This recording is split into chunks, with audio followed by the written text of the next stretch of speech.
not make the mistake of thinking this is just another small car. For years, the coolest kid in the small car school playground has been the Mini, but I reckon this new 500 could just run up, kick it in the nuts and steal its lunch money. For us to decide if it should figure in new car discussions with your loved one requires no gimmicks or novelties. We simply need to work out whether it's any good.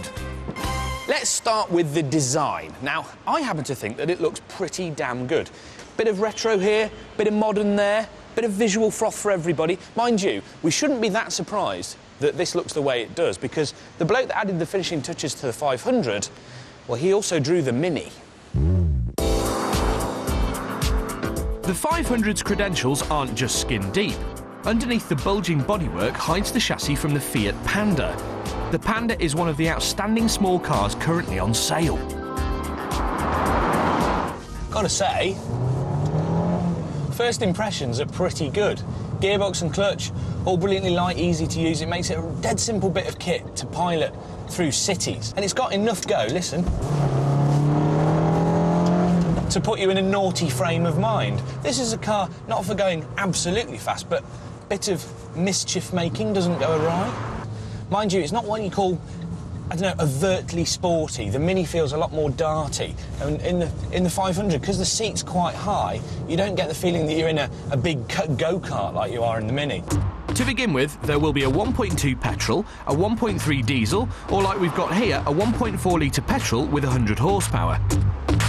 0 to 62 takes 10.5 seconds, and the top speed is 113 miles an hour. Normally it's a bit sluggish off the mark, but leave it in sport mode, which sharpens the throttle response, and it's perfectly perky. Like the Panda, ride quality's good, but you do find there's quite a big motion movement in the car.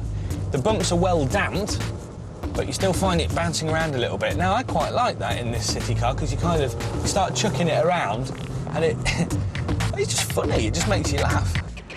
So, it looks good, it handles nicely, and it goes well.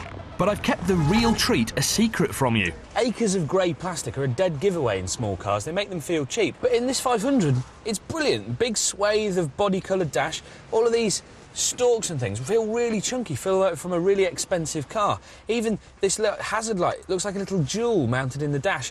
Big, thick gear knob. It just feels really solid, really brilliant. It's even got the ubiquitous iPod socket here. If I get in the back, legroom's pretty good, as is bum room. And I've got a big bum. I love the 500 for all sorts of superficial reasons. The logical part of me had a reason to love the 500 too. It earned a maximum 5 stars from Euro NCAP.